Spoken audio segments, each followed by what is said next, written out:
കർത്താവിൽ പ്രിയപ്പെട്ട സഹോദരീ സഹോദരന്മാരെ, വീണ്ടും ഒരിക്കൽ കൂടെ ദൈവസന്നിധിയിൽ കടന്നു വന്ന് ദൈവത്തെ മഹത്വപ്പെടുത്തുവാൻ ദൈവമൊരുക്കി തന്ന സാവകാശത്തെ ഓർത്ത് കർത്താവിൻ്റെ നാമത്തിന് സ്തോത്രം ചെയ്യുന്നു. ഇന്നലെ നമ്മൾ ചിന്തിച്ചു കൊണ്ടിരുന്ന വചനഭാഗത്തോട് ചേർന്ന് 1 പത്രോസ് 4-ാം അധ്യായത്തിൻ്റെ 19-ാം വാക്യം നമുക്ക് വായിക്കാം. ഇന്നലെ ഓർപ്പിച്ചതുപോലെ കഴിഞ്ഞ മാസം പ്രത്യേകാൽ ഉപവാസ പ്രാർത്ഥനകളോട് ചേർന്ന് ദൈവസന്നിധിയിൽ ഇരിക്കുമ്പോൾ ഈ വരും ദിവസങ്ങളിൽ സംഭവിക്കാൻ പോകുന്ന കാര്യങ്ങളെക്കുറിച്ച് ദൈവത്തിൻ്റെ ആത്മാവ് സംസാരിച്ചു കൊണ്ടിരുന്ന ചില കാര്യങ്ങളാണ്. അതിൽ മുഖ്യമായ ഒരു വിഷയം ഒരു ജഡ്ജ്മെൻറ്റ്, ഒരു പെർസിക്യൂഷൻ, ഒരു ഉപദ്രവം ദൈവജനത്തിൻ്റെ ഇടയിൽ ദൈവഗൃഹത്തിൽ ആരംഭിക്കും എന്നുള്ളത് പത്രോസ് നീറോയുടെ കാലത്ത് ദൈവസഭയെ ഉപദേശിച്ച അല്ലെങ്കിൽ പ്രബോധിപ്പിച്ച ആ വാക്യങ്ങളുടെ പശ്ചാത്തലത്തിൽ ദൈവം ഓർപ്പിക്കുകയുണ്ടായി. അതിൻ്റെ കാരണമായിട്ടുള്ള വിഷയങ്ങളാണ് ഇന്നലെ നമ്മൾ ചിന്തിച്ചത്. അതേ തുടർന്ന് ആ സാഹചര്യത്തിൽ ദൈവജനം എന്താണ് ചെയ്യേണ്ടത് എന്നുള്ളതാണ് 19-ാം വാക്യം നമ്മെ ഓർപ്പിക്കുന്നത്. നമുക്ക് ആ വാക്യം വായിച്ചുകൊണ്ട് ആ ചിന്തകൾ ചിലത് പങ്കുവെക്കാനാണ് താല്പര്യപ്പെടുന്നത്. 1 Peter chapter 4 verse 19. അതുകൊണ്ട് ദൈവേഷ്ടപ്രകാരം കഷ്ടം സഹിക്കുന്നവർ നന്മ ചെയ്തുകൊണ്ട് തങ്ങളുടെ പ്രാണനെ വിശ്വസ്തനായ സ്രഷ്ടാവിങ്കൽ ഭരമേൽപ്പിക്കട്ടെ. ഇവിടെ അതുകൊണ്ട് എന്ന് പറഞ്ഞ് ആരംഭിക്കുക. ഏതുകൊണ്ട്? അതിൻ്റെ 17ഉം 18ഉം വാക്യങ്ങളാണ് ഇന്നലെ നമ്മൾ ചിന്തിച്ചത്. അവിടെ ഒരു ന്യായവിധിയെക്കുറിച്ച് ഓർപ്പിച്ചു. ഇന്നലെ പറഞ്ഞ 1-2 കാര്യങ്ങൾ, 1-2 വാചകങ്ങൾ ഇന്നലെ പറഞ്ഞ കാര്യങ്ങളൊന്ന് ഓർപ്പിച്ചുകൊണ്ട് മുന്നോട്ട് പോവുകയാണ്. ആ പറയുന്ന ന്യായവിധി ഒരു അന്ത്യകാല, ഒരു എൻഡ് ടൈം ജഡ്ജ്മെൻ്റ് അല്ല, ഒരു അവസാന അന്ത്യ ന്യായവിധിയെക്കുറിച്ചല്ല. കാലാകാലങ്ങളിൽ ദൈവജനത്തിൻ്റെ ഇടയിൽ ദൈവം അനുവദിക്കുന്ന, ദൈവം അയക്കുന്ന ദൈവത്തിൻ്റെ വിധികളുണ്ട്. അതിൻ്റെ കാരണങ്ങളായിട്ടുള്ള വിഷയം ഇന്നലെ ചില കാര്യങ്ങൾ നാം ചിന്തിച്ചു. കാരണം ദൈവത്തെ സംബന്ധിച്ച് ദൈവത്തിൻ്റെ ഭവനം എന്ന് പറയുന്നത്, അതിന് ദൈവം വെച്ചിരിക്കുന്ന ഒരു സ്റ്റാൻഡേർഡുണ്ട്. ദൈവം വെച്ചിരിക്കുന്ന ഒരു നിലവാരമുണ്ട്.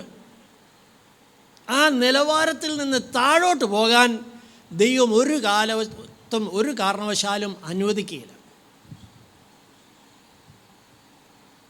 ഈ ദൈവത്തിൻ്റെ സഭയ്ക്ക്, ദൈവത്തിൻ്റെ ഭവനത്തിന് ദൈവം വെച്ചിരിക്കുന്ന സ്റ്റാൻഡേർഡ് അതുപോലെ തന്നെ നമ്മുടെ ഓരോ കുടുംബങ്ങൾക്കുമുണ്ട് എന്നുള്ള കാര്യവും ഓർക്കണം.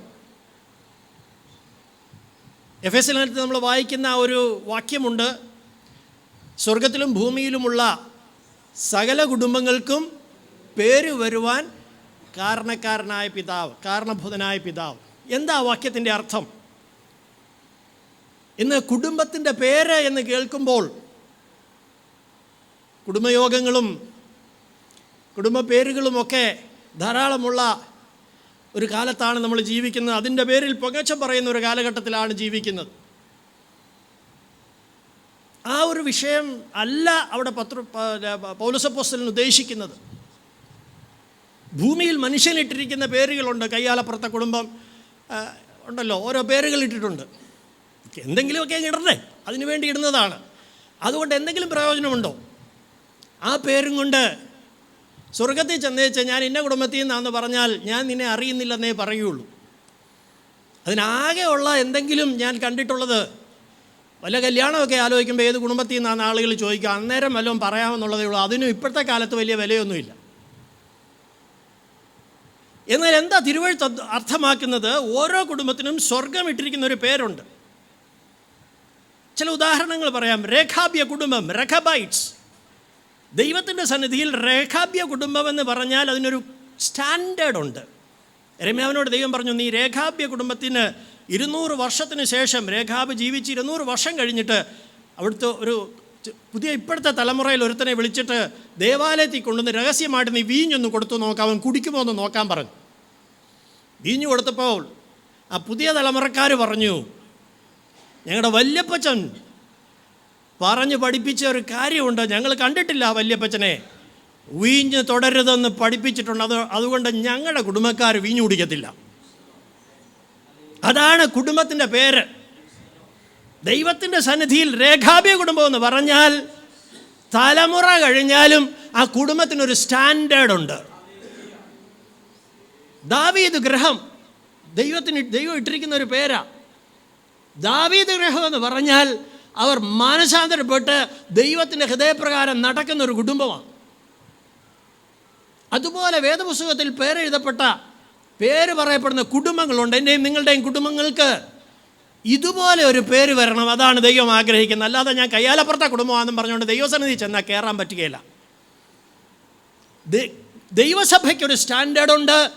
ദൈവസഭയിലുള്ള കുടുംബങ്ങൾക്ക് ഒരു സ്റ്റാൻഡേർഡുണ്ട്. ഇന്ന കുടുംബം അവർ വേണ്ടാതീനം പറയത്തില്ല. ഇന്ന കുടുംബം അവർ വീഞ്ഞു കുടിക്കത്തില്ല. ഇന്ന കുടുംബം അവർ പ്രാർത്ഥിക്കുന്നവരാ. ഇന്ന കുടുംബം അവർ സുവിശേഷ താല്പര്യമുള്ളവരാ. ഇന്ന കുടുംബം അവർ ഉപവസിക്കുന്നവരാ. ഇന്ന കുടുംബം അവർ നാവിനെ അടക്കി സൂക്ഷിക്കുന്നവരാ. ഇതൊക്കെ ആ കുടുംബത്തിൻ്റെ പേര്. മനസ്സിലാകുന്നുണ്ടോ? അതുപോലെ തന്നെ ദൈവസഭയ്ക്ക് ദൈവം വെച്ചിരിക്കുന്നതായിട്ടുള്ളൊരു സ്റ്റാൻഡേർഡുണ്ട്. അതിൽ നിന്ന് താഴോട്ട് പോകുമ്പോൾ ദൈവം ന്യായവിധി അയക്കും. അതാണ് പത്രോസിൻ്റെ ലേഖനത്തിൽ നിന്നല്ല നമ്മൾ പഠിച്ചത്. അതിൻ്റെ കാരണമായിരിക്കുന്ന വിഷയങ്ങൾ എസെക്കിയേൽ പ്രവചനം 8-ാം അധ്യായത്തിൽ നിന്ന് 9-ാം അധ്യായത്തിൽ നിന്ന് ഇന്നലെ നമ്മൾ കണ്ടു. ഞാൻ ആവർത്തിക്കുന്നില്ല.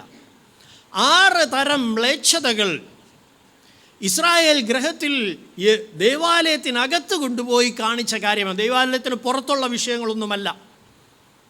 ദ ഹോളി സാങ്ച്വറി, ദൈവത്തിൻ്റെ വിശുദ്ധ മന്ദിരത്തിനകത്ത് ദൈവം കണ്ട, മനുഷ്യരാരും ശ്രദ്ധിക്കാതെ പോയതും ദൈവത്തിൻ്റെ ആത്മാവ് വ്യക്തമായി കണ്ടതും പ്രവാചകന് കാണിച്ചു കൊടുത്തതുമായ 6 മ്ലേച്ഛതകൾ, 6 അബോമിനേഷൻസ്.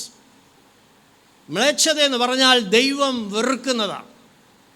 ആ മ്ലേച്ഛത നിമിത്തം ദൈവം പറഞ്ഞു, എൻ്റെ വിശുദ്ധ മന്ദിരത്തിൽ തന്നെ നീ ന്യായവിധി തുടങ്ങണം. ദൈവമക്കളെ, ലോക വ്യാപകമായി പ്രത്യേകിച്ച് നമ്മുടെ ദേശത്ത്, ആത്മീയ ലോകത്ത് ദൈവത്തിൻ്റെ സ്റ്റാൻഡേർഡിൽ നിന്ന്, ദൈവത്തിൻ്റെ നിലവാരത്തിൽ നിന്ന് ദൈവജനം എവിടെയൊക്കെ താഴോട്ട് പോകുമോ അവിടെയൊക്കെ ആ ന്യായവിധിയുടെ ആ വാള് ദൈവം അയക്കേണ്ടി വരും. പീഡനങ്ങൾ ഉണ്ടാകും, ഉപദ്രവം ഉണ്ടാകും. പ്രത്യേകിച്ച് ഒരു അന്ത്യകാലഘട്ടത്തിൽ വന്നെത്തിയിരിക്കുമ്പോൾ 1 പത്രോസ് 4 എല്ലാറ്റിൻ്റെയും അവസാനം സമീപിച്ചിരിക്കുന്നു എന്ന് പറഞ്ഞിട്ടാണ് ആ പീഡനത്തെക്കുറിച്ച് പറയുന്നത്, ഉപദ്രവത്തെക്കുറിച്ച് പറയുന്നത്. നാം ആ കാലഘട്ടത്തിൽ വന്നെത്തിയിരിക്കുക. നമുക്ക് ചുറ്റുപാടും സാഹചര്യങ്ങൾ മാറിക്കൊണ്ടിരിക്കുമ്പോൾ എന്താണ് ഇത്തരം സന്ദർഭങ്ങളിൽ നാം ചെയ്യേണ്ടത്? ഉപദ്രവം ഉണ്ടാകും, ഒരു സംശയവുമില്ല. ദൈവത്തെ സംബന്ധിച്ച് അവൻ പ്രത്യക്ഷനാകുമ്പോൾ അവൻ്റെ കാന്തയായി കറയും കളങ്കവും വാട്ടവും മാലിന്യവും ഇല്ലാത്ത ഒരു സഭയെ മാത്രമേ അവൻ സ്വീകരിക്കുകയുള്ളൂ. അവൻ അതിനകത്ത് ഒരായവും വരുത്തിയിട്ടില്ല, ഒരു വിട്ടുവീഴ്ചയും വരുത്തിയിട്ടില്ല. അത് നാം മറക്കരുത്. നാം മറക്കരുത്. കാലഘട്ടം അനുസരിച്ച് ദൈവം വിട്ടുവീഴ്ച വരുത്തിയിട്ടില്ല. ദൈവത്തിൻ്റെ നിലവാരത്തിൽ നിന്ന് താഴോട്ട് പോകാതിരിക്കുവാൻ ഞാനും നിങ്ങളും നമ്മുടെ ജീവിതത്തെ സൂക്ഷിക്കണം, നമ്മുടെ കുടുംബത്തെ സൂക്ഷിക്കണം. Then what shall we do? ഇങ്ങനെയുള്ള ഒരു സന്ദർഭം വരുമ്പോൾ, ഉപദ്രവങ്ങൾ വരുമ്പോൾ എന്ത് ചെയ്യണമെന്നുള്ള ഒരു വാക്യമാണ് ഈ 19-ാം വാക്യം. അത് പറഞ്ഞാണ് ആ അധ്യായം അവസാനിപ്പിക്കുന്നത്. പത്രോസിൻ്റെ ലേഖനം പഠിച്ചപ്പോൾ നമ്മൾ കണ്ടു, 5-ാം അധ്യായം തുടങ്ങുന്നത് കർത്താവിൻ്റെ വേലയിൽ നിൽക്കുന്ന തൻ്റെ കൂട്ടുവേലക്കാരെ പ്രബോധിപ്പിച്ചുകൊണ്ടുള്ള കാര്യങ്ങളാണ് പത്രോസ് തുടങ്ങുന്നത്. അതുകൊണ്ട് ഈ ദൈവത്തിൻ്റെ ന്യായവിധി കാലാകാലങ്ങളിൽ ദൈവം അയക്കുന്ന ശുദ്ധീകരണത്തിനു വേണ്ടി ദൈവസഭയെ ഒരുക്കിയെടുത്ത് ദൈവത്തിൻ്റെ നിലവാരത്തിൽ വീണ്ടും നിലനിർത്താൻ വേണ്ടിയിട്ട് ദൈവം അയക്കുന്ന വിഷയങ്ങൾ വരുമ്പോൾ, പ്രതിസന്ധികളുടെ കാലഘട്ടങ്ങളിൽ എന്താണ് നാം ചെയ്യേണ്ടത്? ആ വാക്യം ഒന്നുകൂടെ വായിക്കാം, 19-ാം വാക്യം. ഈ പശ്ചാത്തലം അറിഞ്ഞുകൊണ്ട് വേണം ആ വാക്യം വായിച്ച് അതിൻ്റെ പൊരുൾ ഗ്രഹിക്കുവാൻ. കർത്താവിൽ ആശ്രയിച്ചുകൊണ്ട് അതൊന്ന് മനസ്സിലാക്കാനായിട്ട് നമുക്ക് ആഗ്രഹിക്കാം. അതുകൊണ്ട് ദൈവേഷ്ടപ്രകാരം കഷ്ടം സഹിക്കുന്നവർ നന്മ ചെയ്തുകൊണ്ട് തങ്ങളുടെ പ്രാണനെ വിശ്വസ്തനായ സ്രഷ്ടാവിങ്കൽ ഭരമേൽപ്പിക്കട്ടെ. കഷ്ടം സഹിക്കുന്നവർ എന്ത് ചെയ്യണം? കഷ്ടങ്ങളെ നേരിടുമ്പോൾ എന്ത് ചെയ്യണം? ഉപദ്രവങ്ങൾ വരുമ്പോൾ എന്ത് ചെയ്യണം?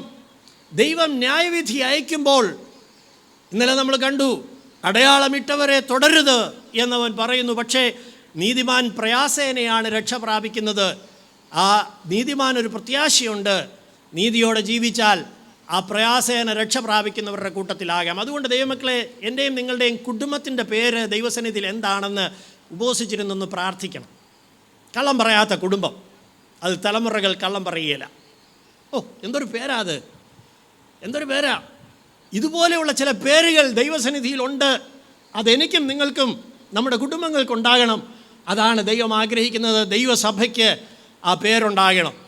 ഇന്നടത്തെ സഭ അവർ വ്യാജമില്ലാതെ ജീവിക്കുന്നവരാ, പരമാർത്ഥികളായിട്ട് നടക്കുന്നവരാ. ഇതൊക്കെയാണ് ദൈവസഭയുടെ പേര്, ഇതൊക്കെയാണ് കുടുംബത്തിൻ്റെ പേര്. അപ്പോൾ കഷ്ടങ്ങളുടെയും പ്രതിസന്ധികളുടെയും മധ്യത്തിൽ എന്താണ് ചെയ്യേണ്ടത്? പത്രോസ് ഒരു കാര്യം പറയുകയാണ്. ദൈവേഷ്ടപ്രകാരം ഇതുപോലെയുള്ള കഷ്ടങ്ങൾ കൂടെ കടന്നു പോകേണ്ടി വരുമ്പോൾ തങ്ങളുടെ പ്രാണനെ സൃഷ്ടാവായ ദൈവത്തിങ്കൽ ഭരമേൽപ്പിക്കണം.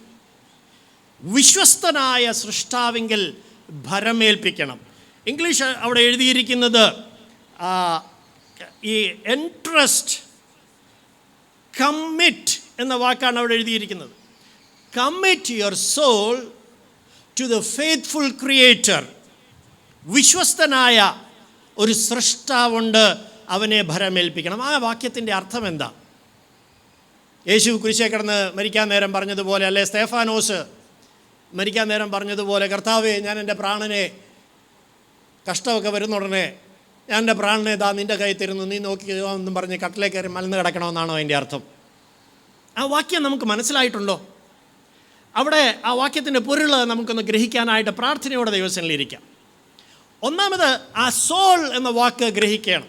പ്രാണൻ അവിടെ പറയുന്ന ആത്മാവിൻ്റെ കാര്യമല്ല. യേശു കുരിശേൽ കിടന്ന് പറഞ്ഞത് പ്രാണനെ കുറിച്ചല്ല. അവനവിടെ പറഞ്ഞത് ഐ കമ്മിറ്റ് മൈ സ്പിരിറ്റ് എന്നാണ് പറഞ്ഞത്. ഞാൻ എൻ്റെ ആത്മാവിനെ തൃക്കൈയിൽ ഭരമേൽപ്പിക്കുന്നു. അപ്പോൾ യേശു പറഞ്ഞ കാര്യം പറയാനല്ല ഇവിടെ പറഞ്ഞിരിക്കുന്നത്. അവൻ തൻ്റെ ആത്മാവിനെ ദൈവകരങ്ങളിൽ ഭരമേൽപ്പിച്ച് പ്രാണനെ വിട്ടു എന്നാണ് എഴുതിയിരിക്കുന്നത്.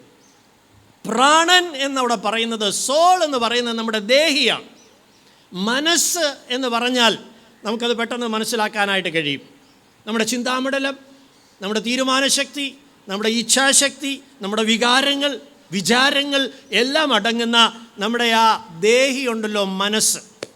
ദൈവമക്കളെ, ഒരു കാര്യം ഓർക്കണം. ഉപദ്രവങ്ങൾ നേരിടുമ്പോൾ ആദ്യം ക്ഷീണിച്ച് തളർന്നു പോകുന്നത് നമ്മുടെ മനസ്സാണ്. ശരിയല്ലേ? എബ്രായലേഖനം 12-ാം അധ്യായം 3-ാം വാക്യം ആർക്കെങ്കിലും കാണാതറിയാമോ? അവിടെ എന്താ പറയുന്നത്? നിങ്ങളുടെ ഉള്ളിൽ ക്ഷീണിച്ച് മടുക്കാതിരിപ്പാൻ പാപികളാൽ തനിക്ക് നേരിട്ട ഇങ്ങനെയുള്ള വിരോധം സഹിച്ചവനെ ധ്യാനിച്ചു കൊള്ളുവീൻ. നമ്മുടെ മനസ്സിനെ തളർത്തുക എന്നുള്ളതാണ് പിശാചിൻ്റെ അജണ്ട, ഉപദ്രവത്തിൻ്റെ അജണ്ട. അതാണ് പിശാച് ഉപദ്രവങ്ങൾ ദൈവം അനുവദിച്ചിട്ടാണെങ്കിൽ പോലും ഉപദ്രവങ്ങൾ കൊണ്ടുവരുന്നത്, ദൈവസഭയെ ഉപദ്രവിക്കാനായിട്ട് വരുന്നത് എങ്ങനെയെങ്കിലും ഭീഷണിപ്പെടുത്തി. ശൗലിനെക്കുറിച്ച് വായിക്കുന്നത്, ദൈവജനത്തിനെതിരെ ഭീഷണിയും കൊലയും നിശ്വസിച്ചുകൊണ്ട് നടന്നവൻ ദൈവജനത്തെ ഭീഷണിപ്പെടുത്തുന്ന പിശാചാണ്. അങ്ങനെയെങ്കിലും മാനസികമായിട്ട് തളർത്തിക്കളയണം. നമ്മളൊക്കെ ജീവിതത്തിൽ ഒരുപാട് കഷ്ടങ്ങളും പ്രതിസന്ധികളും നേരിട്ടിട്ടുള്ളവരാണല്ലോ. അനേക കഷ്ടങ്ങളിൽ കൂടെ ദൈവരാജ്യത്തിലേക്കുള്ള യാത്രയിലായിരിക്കുന്നവരാണ് ഇവിടെ ഇരിക്കുന്നവരെല്ലാവരും, ഞാൻ ഉൾപ്പെടെ. ആർക്കും കുറവൊന്നുമില്ല. ഈ കഷ്ടങ്ങളുടെ നടുക്കൂടെ പോകുമ്പോൾ സംഭവിക്കുന്ന കാര്യം, നമ്മുടെ സോൾ, നമ്മുടെ പ്രാണൻ, നമ്മുടെ മനസ്സ് ക്ഷീണിച്ചു പോകും, തളർന്നു പോകും. മനസ്സ് ക്ഷീണിക്കാതിരിക്കണം. അതാണ് കഷ്ടങ്ങളുടെ നടുക്ക്. കഷ്ടം ഒഴിവാക്കാനായിട്ട് നമ്മൾ പ്രാർത്ഥിച്ചിട്ട് വലിയ കാര്യമൊന്നുമില്ല. അത് വരേണ്ടത് വരും. കാരണം ഞാൻ പറഞ്ഞല്ലോ, ദൈവത്തിൻ്റെ സഭയും ദൈവമക്കളും അവരുടെ കുടുംബങ്ങളും ദൈവത്തിൻ്റെ സ്റ്റാൻഡേർഡ് അനുസരിച്ച് നിൽക്കണം. അതിൽ താഴോട്ട് പോകാൻ ദൈവം വിടുകയില്ല. മനുഷ്യൻ അംഗീകരിക്കുമായിരിക്കും, ദൈവം വിടുകയില്ല. അങ്ങനെ പ്രതിസന്ധികൾ വരുമ്പോൾ നമ്മുടെ മനസ്സ് തളർന്നു പോകരുത്, മനസ്സ് ക്ഷീണിച്ചു പോകരുത്, മനസ്സ് മടുത്തു പോകരുത്. അതിന് എന്താ ചെയ്യേണ്ടത്? അതാണ് പത്രോസ് പ്രബോധിപ്പിക്കുന്നത്. പത്രോസ് അവിടെ കഷ്ടം ഒഴിഞ്ഞ് നിങ്ങൾ ഓടി രക്ഷപ്പെടണമെന്നൊന്നും പറഞ്ഞില്ല. കഷ്ടം മാറാൻ നിങ്ങൾ ഉപവസിച്ച് പ്രാർത്ഥിക്കണമെന്നൊന്നും പത്രോസ് പ്രബോധിപ്പിച്ചില്ല. നീറോയുടെ കാലത്ത് അസാധാരണമായ പീഡനങ്ങൾ, ഉപദ്രവങ്ങൾ ദൈവസഭയ്ക്ക് നേരെ ആദ്യ നൂറ്റാണ്ടിൽ ഉണ്ടായ കാലഘട്ടത്തിലാണ് പത്രോസ് ഈ ലേഖനം എഴുതുന്നത്. അപ്പോഴും പത്രോസ് പ്രബോധിപ്പിക്കുന്ന ഒറ്റ കാര്യമുള്ളൂ: ഈ വലിയ പ്രതിസന്ധികളുടെ മധ്യത്തിൽ നിങ്ങളുടെ പ്രാണൻ നിങ്ങളുടെ ഉള്ളിൽ ക്ഷീണിക്കാതിരിക്കാൻ ഒരു കാര്യം ചെയ്തോണം. അതാരെ ഏൽപ്പിക്കണം? പ്രാണൻ ആരെ ഏൽപ്പിക്കണം? വിശ്വസ്തനായ ഒരു സൃഷ്ടാവിനെ ഏൽപ്പിക്കണം. ഈ വിശ്വസ്തനായ സൃഷ്ടാവിന് ഒരു പ്രത്യേകതയുണ്ട്. അവനെ എന്ത് ഏൽപ്പിച്ചാലും അവനത് നന്നായിട്ട് സൂക്ഷിക്കും. 2 തിമോത്തിയോസ് 1-ാം വാക്യം എന്ന് വായിച്ചാൽ പൗലോസ് അവിടെ പറയുന്ന ഒരു വാക്യമുണ്ട്. എൻ്റെ ഉപനിധി എന്നൊരു വാക്ക് അവിടെ പറയുന്നു. ദാറ്റ് വിച്ച് ഐ കമ്മിറ്റഡ് എന്നാണ് എഴുതിയിരിക്കുന്നത്. ഞാൻ ഏൽപ്പിച്ചു കൊടുത്ത കാര്യം. ആ വാക്യവും പലപ്പോഴും ആളുകൾ അതിൻ്റെ അർത്ഥം മനസ്സിലാകാതെ, ഭാഷയുടെ അർത്ഥം പോലും മനസ്സിലാകാതെ വ്യാഖ്യാനിക്കുന്നത് ഞാൻ കേട്ടിട്ടുണ്ട്. 2 തിമോത്തിയോസ് 1-ാം വാക്യം. അത് നിമിത്തം തന്നെ ഞാൻ ഇതൊക്കെയും സഹിക്കുന്നു, എങ്കിലും ലജ്ജിക്കുന്നില്ല. ഞാൻ ആരെ വിശ്വസിച്ചിരിക്കുന്നു എന്നറിയുന്നു. I know whom I have believed. അവൻ എൻ്റെ ഉപനിധി, ആ ദിവസം വരെ സൂക്ഷിപ്പാൻ ശക്തൻ. ഉപനിധി എന്ന് പറഞ്ഞ് അവിടെ നിർത്തരുത്.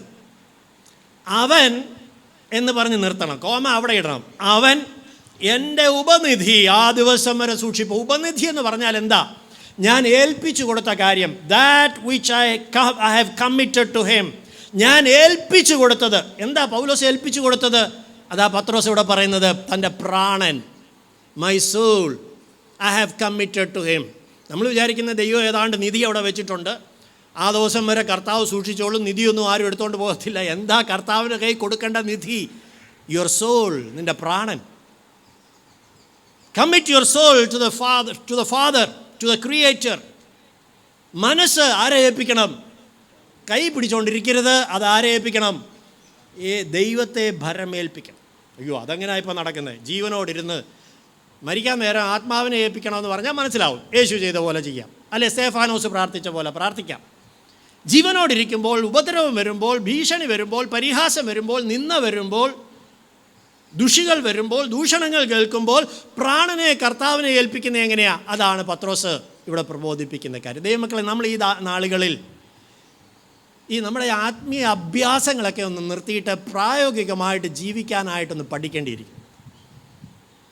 പ്രതിസന്ധികളുടെ മധ്യത്തിലാണ് അനേക വിശ്വാസികൾ വീണുപോയിട്ടുള്ളത്, അനേകർ പിറുപിറുത്തിട്ടുള്ളത്, അനേകർ പിന്മാറിയിട്ടുള്ളത്, അനേകർ ദൈവസന്നിധി വിട്ടുപോയിട്ടുള്ളത് പ്രതിസന്ധികളുടെ മധ്യത്തിലാണ്. കാരണം പിശാചിന് വേണ്ടത് അതാണ്. Commit your soul to the creator. പ്രാണൻ ദൈവത്തെ ഏൽപ്പിക്കണം. എങ്ങനെ അത് ചെയ്യാമെന്നുള്ളത് 2-3 കാര്യങ്ങൾ പറഞ്ഞ് ഞാൻ എൻ്റെ വാക്കുകൾ അവസാനിപ്പിക്കാനാണ് താല്പര്യപ്പെടുന്നത്. അപ്പോൾ ചെയ്യേണ്ട ഒറ്റ കാര്യമേ ഉള്ളൂ, എൻ്റെ മനസ്സ് ദൈവത്തെ ഏൽപ്പിക്കണം. എങ്ങനെ ഏൽപ്പിക്കാൻ കഴിയും?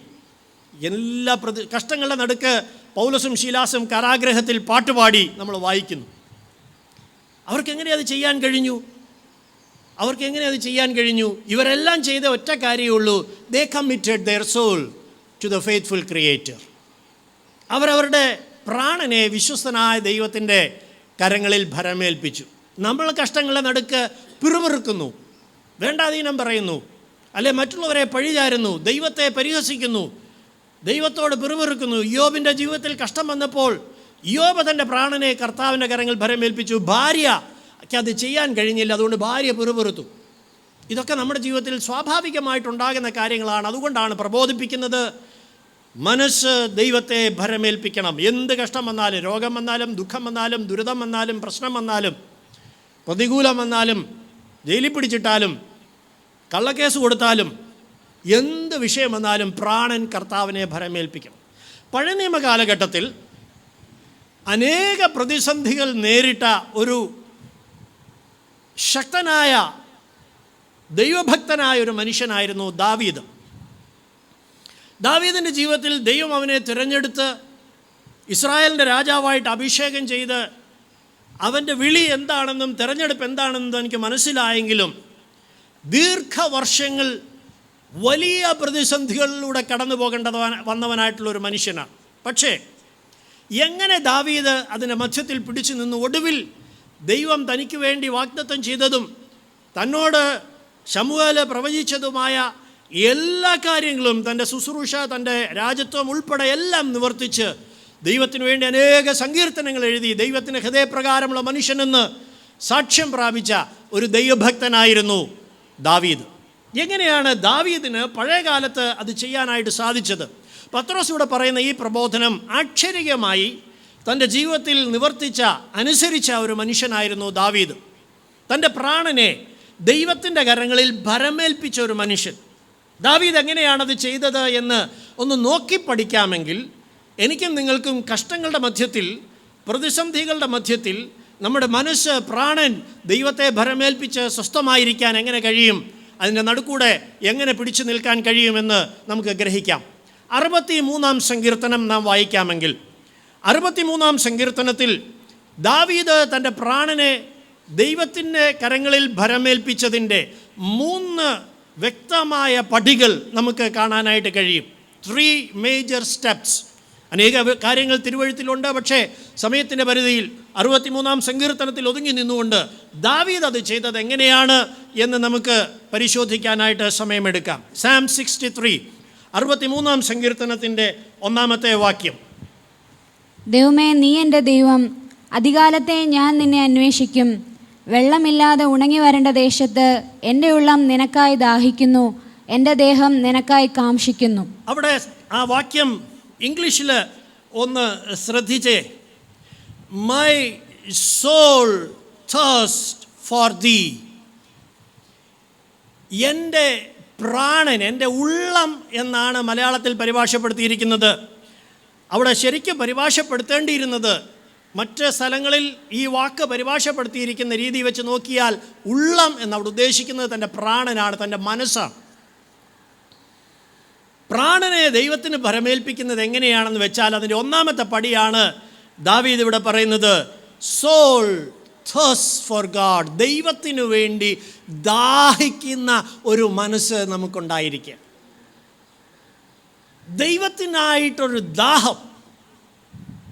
എന്താ ആ വാക്യം ശരിക്കൊന്ന് മനസ്സിലാക്കാനായിട്ട് നമുക്ക് ശ്രദ്ധിക്കാം. പ്രശ്നത്തിൻ്റെ മടുക്ക് നമ്മുടെ ഉള്ളം ദാഹിക്കേണ്ട ഒരു കാര്യം പ്രശ്നം മാറാനല്ല. പലപ്പോഴും വിശ്വാസികൾ തെറ്റുന്നത് അവിടെയാണ്. ഇന്ന് പ്രശ്നം മാറ്റുന്ന പ്രാർത്ഥനക്കാരും പ്രശ്നം മാറ്റുന്ന സുവിശേഷവുമാണുള്ളത്. പക്ഷേ ശ്രദ്ധിക്കണം, പ്രതിസന്ധികളുടെ മധ്യത്തിൽ നമ്മുടെ പ്രാണൻ ദാഹിക്കേണ്ടത്, തേഴ്സ്റ്റ് ചെയ്യേണ്ടത് പ്രശ്നം മാറാനല്ല. ആർക്ക് വേണ്ടി ദാഹിക്കണം? ജീവിക്കുന്ന ദൈവത്തിനായിട്ട് ദാഹിക്കണം. അതിനൊരു ദൃഷ്ടാന്തമാണ് അവിടെ അടുത്ത വാക്യം പറയുന്നത്. എന്താണ് അവിടെ പറയുന്നത്?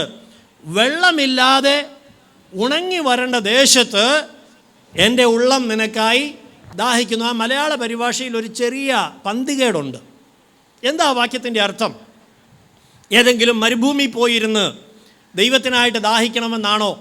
അതോ ദാവീദ് വെള്ളമില്ലാതെ ഉണങ്ങി വരേണ്ട ദേശത്തെങ്ങാണ്ട് പോയിരുന്ന് ദൈവത്തിന് വേണ്ടി ദാഹിച്ചെന്നാണോ അതിൻ്റെ അർത്ഥം? അല്ലേ അല്ല.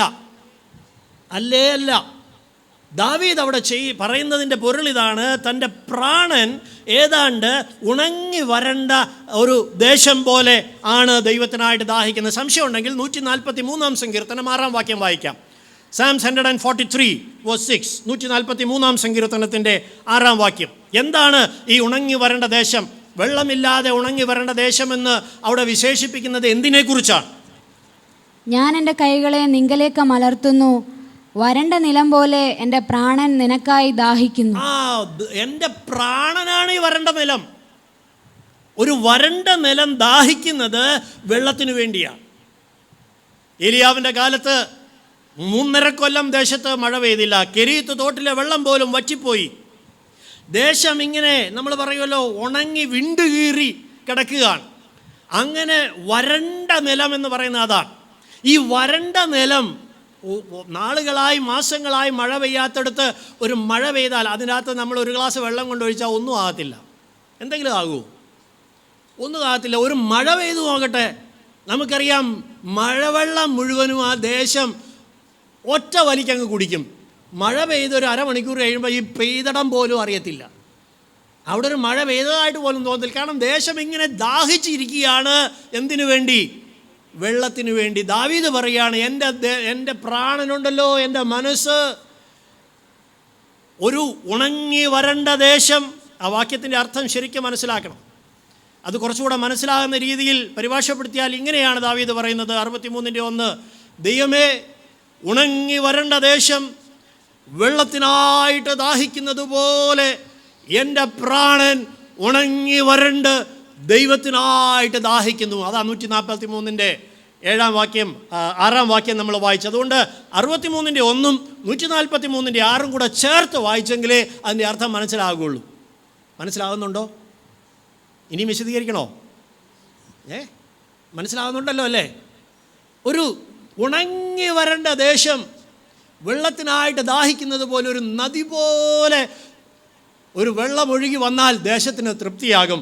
അതാണ് അവിടെ ആഗ്രഹിക്കുന്നത്. യെശയ്യാ പ്രവചനം 32-ാം അധ്യായം, ഐസിയ ചാപ്റ്റർ 32, അതിൻ്റെ 1-2 വാക്യങ്ങളൊന്ന് വായിച്ച്. യെശയ്യാ പ്രവചനം 32-ാം അധ്യായത്തിൻ്റെ 1-2 വാക്യങ്ങൾ. ഒരു രാജാവ് നീതിയോടെ വാഴും, പ്രഭുക്കന്മാർ ന്യായത്തോടെ അധികാരം വാക്യം ശ്രദ്ധിച്ച് കേൾക്കണേ. അവിടെ കർത്താവായ യേശുക്രിസ്തു ഈ ഭൂമിയിൽ വന്ന് വാഴുന്ന 1000 ആണ്ട് വാഴ്ചയുടെ, ഒരു നീതിയോടെ ഭരിക്കുന്ന ഒരു രാജാവിൻ്റെ വാഴ്ചയുടെ ഒരു പ്രവചനമാണ് യെശയ്യാവ് പറയുന്നത്. ഈ ഉപദ്രവം വരുമ്പോൾ മനസ്സ് എവിടേക്കാണ് പോകേണ്ടതെന്നറിയാമോ? ഒരു രാജാവ് നീതിയോടെ വാഴുന്ന ഒരു കാലം സമീപിച്ചിരിക്കും. ദൈവമക്കളെ, പീഡനങ്ങൾ, ഉപദ്രവം വരുമ്പോൾ പേടിക്കരുത്, മനസ്സ് പതറരുത്. അതിൻ്റെ പുറകെ ഒരു രാജാവ് വെളിപ്പെടാൻ പോകുക. അതിൻ്റെ പുറകെ നീതിയോടെ വാഴുന്ന ഒരു രാജാവിൻ്റെ പ്രത്യക്ഷതയാണ് സംഭവിക്കാൻ പോകുന്നത്. ഒരു രാജാവ് നീതിയോടെ വാഴും. വായിച്ചേ. പ്രഭുക്കന്മാർ ന്യായത്തോടെ അധികാരം നടത്തും. പ്രഭുക്കന്മാർ ഇന്ന് ഭൂമിയിൽ അന്യായമാണെങ്കിൽ, അനീതിയാണെങ്കിൽ, ന്യായത്തോടെ പ്രഭുക്കന്മാർ അധികാരം നടത്തുന്ന ഒരു കാലഘട്ടം വരാൻ പോകുന്നു. നമ്മുടെ കർത്താവ് മടങ്ങി വരാൻ പോകുകയാണ്. അതായിരിക്കട്ടെ നമ്മുടെ മനസ്സിനെ ധൈര്യപ്പെടുത്തിക്കൊണ്ടിരിക്കുന്നത്, ദാഹിച്ചുകൊണ്ടിരിക്കണം അതിനു വേണ്ടി. വായിച്ച അടുത്ത വാക്യം. ഇനി അടുത്ത വാക്യം ശ്രദ്ധിച്ചോണേ. ഓരോരുത്തൻ കാറ്റിന് ഒരു മറവും പിശറിന് ഒരു സങ്കേതവുമായി വരണ്ട നിലത്ത് നീർത്തോടുകൾ പോലെയും ക്ഷീണമുള്ള ദേശത്ത് ഒരു വമ്പാറയുടെ തണൽ പോലെയും ഇരിക്കും. ഓരോരുത്തൻ എന്നുള്ള പരിഭാഷ തെറ്റാണ്. ഇംഗ്ലീഷ് ശ്രദ്ധിച്ചേ. ആൻഡ് എ മാൻ, ഒരു മനുഷ്യൻ. ആരാണ് ആ മനുഷ്യൻ? മനുഷ്യനായി പിറന്ന ദൈവത്തിൻ്റെ ഏകജാതനായ പുത്രനെ കുറിച്ചാണ് അവിടെ പറയുന്നത്. A man. മലയാള പരിഭാഷ വായിച്ചു നമ്മൾ അർത്ഥം മനസ്സിലാകാതെ വായിച്ച് തട്ടും. ഓരോരുത്തനെന്നല്ല, ആ ഓരോരുത്തനെന്ന് ഇട്ട് വായിച്ചാൽ ആ വാക്യത്തിന് ഒരർത്ഥവും കിട്ടുകയില്ല. A man. Who is that man? The man Jesus. യേശു എന്ന മനുഷ്യൻ. അവൻ മനുഷ്യനായി പിറന്നു, അവൻ മനുഷ്യനായി ജീവിച്ചു, അവൻ മനുഷ്യനായി കുരിശിൽ മരിച്ചു, അവൻ ഉയർത്തെഴുന്നേറ്റ് ആമേൻ എല്ലാ നാമത്തിനും മേലായ നാമം പ്രാപിച്ചു. ദൈവം അവനെ കർത്താവും ക്രിസ്തുവുമാക്കി വെച്ചു. അവൻ നീതിയോടെ വാഴുന്ന ഒരു രാജാവായിട്ട് വരും. And he is that man. അവനാണ് ആ മനുഷ്യൻ. അവൻ എങ്ങനെയിരിക്കും? വായിച്ചേ, നിർത്തിക്കളയരുത്. ആ മനുഷ്യൻ എങ്ങനെയിരിക്കും? ആ നീതിയോടെ വാഴുന്ന രാജാവ് ഒരു സങ്കേതവും ഓരോരുത്തൻ കാറ്റിനൊരു മറവും. ഒരു മനുഷ്യൻ കാറ്റിന്, ഞാൻ ഈ ശരിയായിട്ടുള്ള അർത്ഥത്തിൽ പരിഭാഷ ഒന്ന് കറക്റ്റ് ചെയ്ത് പറയുകയാണ്. ഒരു മനുഷ്യൻ, ആ മനുഷ്യൻ നീതിയോടെ വാഴുന്ന രാജാവ് കാറ്റിനൊരു മറവും പിശറിനൊരു സങ്കേതവും. പിശർ എന്ന് പറഞ്ഞാൽ കൊടുങ്കാറ്റ്. കൊടുങ്കാറ്റിനൊരു സങ്കേതവും ആയി വരണ്ട നിലത്ത് നീർത്തോടുകൾ പോലെ. ആരുടെ വരണ്ട നിലം? ജീവനുള്ള ദൈവത്തിനായിട്ട് ദാഹിക്കുന്ന വരണ്ട നിലത്തോടിരിക്കുന്ന ഒരു കൂട്ടം ദൈവമക്കളുണ്ട്. കഷ്ടങ്ങളുടെ നടുക്ക്, പ്രതിസന്ധികളുടെ നടുക്ക്, പ്രശ്നങ്ങളുടെ നടുക്ക് ജീവിക്കുന്ന ദൈവത്തിനായിട്ട് ഒരു വരണ്ട ദേശം ദാഹിക്കുന്നത് പോലെ ആ രാജാവിൻ്റെ പ്രത്യക്ഷതയ്ക്ക് വേണ്ടി മനസ്സ് വരണ്ട നിലം പോലെ ദാഹിച്ചു കൊണ്ടിരിക്കുന്ന പാവപ്പെട്ട ദൈവമക്കളുണ്ട്. അവർക്ക് ഒരു നദി പോലെ വെള്ളമൊഴുക്കി അവരെ തൃപ്തിപ്പെടുത്തുന്ന പോലെ അവൻ്റെ വാഴ്ച ഉണ്ടാകാൻ പോവുകയാണ്. വിശ്വസിക്കാൻ തയ്യാറാണോ? വിശ്വസിക്കാൻ തയ്യാറാണോ? അതുകൊണ്ട് പ്രതിസന്ധികൾ കണ്ട് ഭയപ്പെടേണ്ട ദൈവമക്കളെ. പ്രതിസന്ധികൾ കണ്ട് ഭാരപ്പെടേണ്ട ആവശ്യമില്ല. ഒരു രാജാവ് നീതിയോടെ വാഴും. ഒരു രാജാവ് നീതിയോടെ വാഴും. ദാവീദിൻ്റെ ഹൃദയം മുതൽ അനേക ഭക്തന്മാരുടെ ഹൃദയം കഷ്ടങ്ങളിൽ കൂടെ കടന്നുപോയിക്കൊണ്ടിരിക്കുന്നതും പോയതും ഇനി മേലാൽ കഷ്ടങ്ങൾ നേരിടാൻ പോകുന്നതുമായ അനേക ദൈവമക്കളുടെ മനസ്സ് വരണ്ട നിലം പോലെ ആ ജീവിക്കുന്ന ദൈവത്തിൻ്റെ പ്രത്യക്ഷതയ്ക്ക് വേണ്ടി കാത്തിരിക്കുമ്പോൾ അവൻ നീതിയോടെ വാഴും. അവനൊരു നദി പോലെ ഈ വരണ്ട നിലങ്ങളെല്ലാം തൃപ്തിപ്പെടുത്താൻ പോവുകയാണ്. ഇന്ന് പൽക്കാലം ആ ദാഹമുണ്ടോ? ആ ദാഹമുണ്ടോ? കഷ്ടം മാറാൻ അല്ല സഹോദരന്മാരെ പ്രാർത്ഥിക്കേണ്ടത്. കഷ്ടം മാറാൻ പ്രാർത്ഥിക്കുന്നവരോട് ഞാൻ മുഖത്ത് നോക്കിയാൽ ചില കാര്യങ്ങൾ ഞാൻ വെട്ടിത്തുറന്ന് പറയുന്നവർ എല്ലാം വെട്ടിത്തുറന്ന് പറയും. കാരണം വേറെ ഒന്നും നോക്കാനില്ല, ഇടവും വലവും ഒന്നും നോക്കാനില്ല, പുറകോട്ടോ മുമ്പോട്ടോ ഒന്നും നോക്കില്ല, ആകെ കർത്താവ് മാത്രമേ ഉള്ളൂ.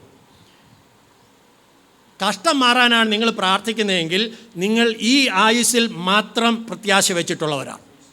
സകല മനുഷ്യരിലും അരിഷ്ടന്മാരാണ്. എന്നാൽ ഇതിനപ്പുറത്ത്, ഈ കഷ്ടങ്ങൾക്കപ്പുറം ഒരു രാജാവ്, നീതിയോടെ വാഴുന്ന ഒരു രാജാവ് പ്രത്യക്ഷപ്പെടാൻ പോകുന്നു. അവൻ്റെ പ്രത്യക്ഷതയ്ക്ക് വേണ്ടി വരണ്ട നിലം വെള്ളത്തിനായിട്ട് ദാഹിക്കുന്നത് പോലെ ദാഹിക്കുന്ന ഒരു മനസ്സുമായി ജീവിക്കുന്നുണ്ടോ, ആ വരണ്ട നിലത്തെ നദി പോലെ തൃപ്തി. ഒരു നദി അങ്ങോട്ട് ഒഴുകിക്കഴിഞ്ഞാൽ ഈ വരണ്ട നിലം കൂട്ടിച്ച് തൃപ്തിയായിട്ട് നിലം പറയും, മതി, നിറഞ്ഞു, തൃപ്തിയായി. എൻ്റെ ദാഹം മുഴുവൻ, ആയുഷ്കാലം മുഴുവൻ ദാഹിച്ചുകൊണ്ടിരുന്ന വിഷയം, കഷ്ടങ്ങളുടെ നടുക്കൂടെ പോയപ്പോഴെല്ലാം ഞാൻ ദാഹിച്ചുകൊണ്ടിരുന്നത് എൻ്റെ കർത്താവിന് വേണ്ടിയാണ്. അവൻ പ്രത്യക്ഷനായല്ലോ, അവനോടുകൂടെ വാഴുവാനുള്ള ഭാഗ്യം എനിക്ക് ലഭിച്ചല്ലോ.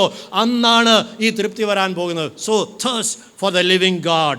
ജീവിക്കുന്ന ദൈവത്തിനായിട്ട് ദാഹിക്കണം. ഈ വരണ്ട നിലത്തെക്കുറിച്ച് പറയുന്നത് പോലെ വേറൊരു ദൃഷ്ടാന്തം കോരഹ് പുത്രന്മാർ പറയുന്നുണ്ട്. 42-ാം സങ്കീർത്തനം 1-2 വാക്യങ്ങളൊന്ന് വായിക്കാം.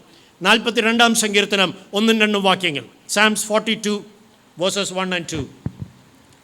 മാൻ നീർത്തോടുകളിലേക്ക് ചെല്ലുവാൻ കാംക്ഷിക്കുന്നത് പോലെ ദൈവമേ, എൻ്റെ ആത്മാവ് നിന്നോട് ചേരുവാൻ കാംക്ഷിക്കുന്നു. ദൈവമേ, എൻ്റെ ആത്മാവ് നിന്നോട് ചേരുവാനായിട്ട് ദാഹിക്കുന്നു. മാൻ നീർത്തോടിനു വേണ്ടി ദാഹിക്കുന്നത് പോലെ. ഈ മാൻ നീർത്തോടിനു വേണ്ടി ദാഹിക്കുന്നതിൻ്റെ പ്രസക്തി എന്താ? നമ്മൾ ഈ വാക്ക് പാടും, ഈ വാക്ക് വായിക്കും, ഇതിൻ്റെ പാട്ട് പാടും. ഞാനത് മനസ്സിലാക്കാൻ ഒരു ചെറിയ കോൺട്രാസ്റ്റ് പറയാം, അപ്പോൾ നിങ്ങൾക്ക് കുറച്ചുകൂടെ ഗ്രഹിക്കാം. ഈ മരുഭൂമിയിൽ സഞ്ചരിക്കുന്ന ഒട്ടകത്തെ നിങ്ങൾ കണ്ടിട്ടുണ്ടാകും. ഒട്ടകത്തിന് ഒരു പ്രത്യേകതയുണ്ട്. അനേക ആഴ്ചകൾ, ചിലപ്പോൾ മാസങ്ങൾ ഭക്ഷണവും വെള്ളവും ഇല്ലാതെ ജീവിക്കാൻ അതിന് കഴിയും. വെള്ളം കുടിച്ചിട്ട് ആഴ്ചകളായാലും ഒട്ടകത്തിനൊരു പ്രശ്നമില്ല. കാരണം അതിൻ്റെ ബോഡി കൺസ്ട്രക്ഷൻ അങ്ങനെയാണ്, ദൈവം അതിനെ സൃഷ്ടിച്ചിരിക്കുന്നത് അങ്ങനെയാണ്. പക്ഷെ മാൻ അങ്ങനെയല്ല. മാന് വേഗത്തിൽ ഓടുന്നത് ജീവിയാണ് മാൻ. മാന് അധിക നേരം വെള്ളം കുടിക്കാതെ ഇരിക്കാനായിട്ട് കഴിയുകയില്ല. ഒരു പക്ഷേ 1-2 ദിവസമൊക്കെ ഇരിക്കാൻ പറ്റിയേക്കാം. ഒട്ടകത്തെ പോലെ ആഴ്ചകളും മാസങ്ങളും വെള്ളം കുടിച്ചില്ലെങ്കിലും ഒരു പ്രശ്നവും ഇല്ല എന്ന് പറഞ്ഞ് മാനിന് നടക്കാൻ പറ്റുകയില്ല. കുറേ പുത്രന്മാർ പറയുകയാണ്, ഞാൻ ജീവിക്കുന്ന ദൈവത്തിനായിട്ട് ദാഹിക്കുന്നത് ഒരു മാൻ നീർത്തോടിനായിട്ട് ദാഹിക്കുന്ന പോലെ എനിക്ക് അധിക നേരം ദൈവസാന്നിധ്യമില്ലാതെ ജീവിക്കാൻ പറ്റുകയില്ല. ഇന്ന് ആത്മീയലോകം മുഴുവൻ ഒട്ടകങ്ങളാണ്, സ്പിരിച്വൽ ക്യാമൽസാണ്. മാസങ്ങൾ ദൈവസാന്നിധ്യം ഇല്ലെങ്കിലും ഒരു കുഴപ്പമില്ല, ഇങ്ങനെ ഭാരവും ചുമന്നുകൊണ്ട് വല്ലോൻ്റെയും ചുമട് അവൻ്റെ മേലും എടുത്തു വെക്കും. ഈ ഒട്ടകത്തിൻ്റെ പണി എന്താ? മരുഭൂമിയിൽ ആളുകളെയും പാണ്ടക്കെട്ടും ഒക്കെ ചുമന്നുകൊണ്ട് നടക്കുന്നതാണ്. ഇന്ന് അനേക വിശ്വാസികൾ ഈ ഒട്ടകത്തെ പോലെയാണ്. ദൈവസാന്നിധ്യം എന്ന് പറയുന്നത് അവർക്ക് മാസങ്ങൾ അനുഭവിച്ചില്ലെങ്കിലും, മാസങ്ങൾ പ്രാർത്ഥിച്ചില്ലെങ്കിലും കുഴപ്പമില്ല, മാസങ്ങൾ കൊയറ്റം എടുത്തില്ലെങ്കിലും കുഴപ്പമില്ല, മാസങ്ങൾ ഒന്നും കുഴപ്പമില്ല, ഇരുന്ന ഉടനെ തുള്ളലും വരും, മറുഭാഷയും വരും, എല്ലാം വരും. ദൈവസാന്നിധ്യം ഇല്ലാതെ ജീവിക്കാൻ ശീലിച്ച ഒട്ടകങ്ങളായിട്ട് മാറരുത്. എന്താകണം? ദൈവസാന്നിധ്യമില്ലാതെ എനിക്കൊരു ദിവസം കഴിയാൻ പറ്റാത്ത മാനിനെ പോലെ ആയിരിക്കണം. എത്ര പേർക്ക് ആഗ്രഹമുണ്ട്? എത്ര പേർക്ക് ആഗ്രഹമുണ്ട്? അവൻ്റെ സാന്നിധ്യം എന്നെ നിറയ്ക്കുന്നില്ലെങ്കിൽ, ആ ജീവിക്കുന്ന ദൈവത്തിനായിട്ടുള്ള എൻ്റെ ദാഹം, ഇന്നെന്നെ തൃപ്തിപ്പെടുത്തുന്ന ദൈവ സാന്നിധ്യം അതെന്നെ നിറയ്ക്കട്ടെ. മാൻ ദാഹിക്കുന്നത് പോലെ ആ ദൈവത്തിൻ്റെ സാന്നിധ്യത്തിന് വേണ്ടി ഒരു ദാഹം എൻ്റെയും നിങ്ങളുടെയും ഉള്ളിൽ ഉണ്ടാകട്ടെ. 77-ാം സങ്കീർത്തനം 2-ാം വാക്യം വായിച്ച് ദാവീദ് പറയുകയാണ്, സങ്കീർത്തനക്കാരൻ പറയുകയാണ്, Psalm 77 verse 2. കഷ്ടദിവസത്തിൽ ഞാൻ യഹോവയെ അന്വേഷിച്ചു. കഷ്ടദിവസത്തിൽ ഞാൻ കഷ്ടം മാറാൻ അന്വേഷിച്ചെന്നല്ല, ഞാൻ കഷ്ടം മാറാൻ ഉപവസിച്ചൊന്നുമല്ല. അതുകൊണ്ട് ഉപവസിക്കുന്നതും പ്രാർത്ഥിക്കുന്നതും ഒന്നും ഞാൻ പഠിപ്പിക്കുന്നില്ല, പ്രാർത്ഥിച്ചോണം. പക്ഷെ പ്രമാണം ഇതാണ് പഠിപ്പിക്കുന്നത്, പുസ്തകം ഇതാണ് പഠിക്കുന്നത്. കഷ്ടദിവസത്തിൽ എന്തന്വേഷിച്ചോണം? Seek the lord, thirst for God, thirst for the presence of God. ദൈവ സാന്നിധ്യത്തിൽ കഷ്ടദിവസത്തിൽ ഞാൻ യഹോവയെ അന്വേഷിച്ചു. രാത്രിയിൽ എൻ്റെ കൈ തളരാതെ മലർത്തിയിരുന്നു. രാത്രിയിൽ എൻ്റെ കൈ തളരാതെ മലർത്തിയിരുന്നു. ആ മഴയൊന്ന് പെയ്തിറങ്ങിയിരുന്നെങ്കിൽ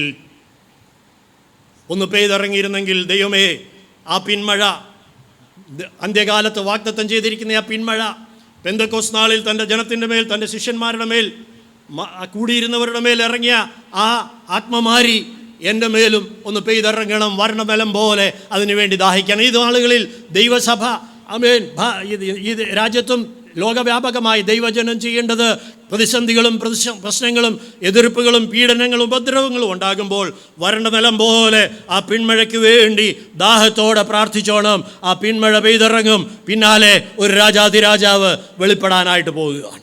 നമുക്ക് ഈ നാളുകൾ അതിനു വേണ്ടി ആഗ്രഹിക്കാം. അപ്പോൾ step number 1, thirst for the living God. രണ്ടാമത്തെ കാര്യം 63-ാം സങ്കീർത്തനം 5-ാം വാക്യം. 63-ാം സങ്കീർത്തനത്തിൻ്റെ 5-ാം വാക്യത്തിൽ ഈ പ്രാണൻ ദൈവത്തെ ഭരമേൽപ്പിച്ച ദാവീദിൻ്റെ രണ്ടാമത്തെ ഒരു കാര്യം ദാവീദ് പറയുന്നുണ്ട്.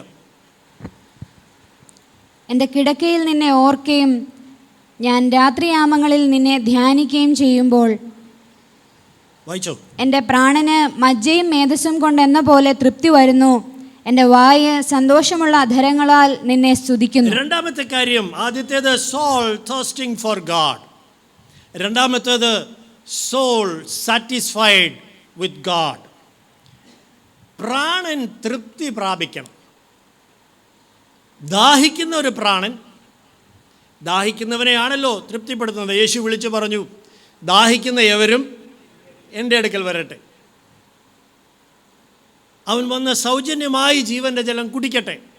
എന്നിൽ വിശ്വസിക്കുന്നവൻ്റെ ഉള്ളിൽ നിന്ന് തിരുവെഴുത്ത് പറയുന്നത് പോലെ ജീവജലത്തിൻ്റെ നദികൾ പുറത്തേക്ക് ഒഴുകും. തൃപ്തിപ്പെടുത്തുന്ന, പ്രാണനെ തൃപ്തിപ്പെടുത്തുന്ന ഒരു ദൈവപ്രവൃത്തിയുണ്ട്.